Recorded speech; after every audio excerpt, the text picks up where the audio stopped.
some reports, there was a group of 1,000 boys engaging in this reckless practice during the night, and the police were called in to assist. Hat stores stayed open later than usual to cater to the men whose hats had been destroyed by selling them soft hats, which were acceptable for the season. Some streets were reportedly littered with the lifeless corpses of straw hats, and there were also reports of straw hat bonfires.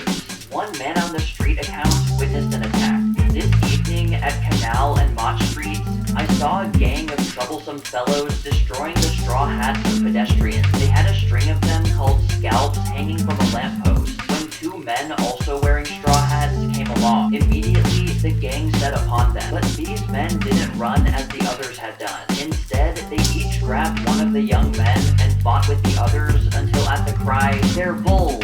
all but the two in the grasp of the detectives ran. They were taken to the station house. Policemen were not excluded from the destruction. At least 3 off-duty officers had their hats snatched and crushed. Before, they hadn't been too concerned with the boys' activity, but when their hats were added to the list of victims, the heat was on. Here's an excerpt from a newspaper article printed the following day. Patrolman King and Lamore came in hatless and indignant with 7 boys, all less than 15 years old, who, they said, were members of a gang that had knocked off their hats and trampled them. Lieutenant Lenehan invited the boys' fathers to come to the station and spank them, and the invitation was cordially accepted. In other police stations, it wasn't an invitation. Some parents were ordered by the officer in charge to spank their sons as official punishment. Men in their 20s who were caught were given small fines of $5 in night court.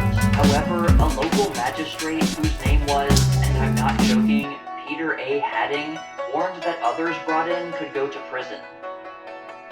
In total, the Straw Hat Riot lasted about 8 days, but the horror finally stopped. The unfashionable men had won, and continued to wear whatever they pleased on their heads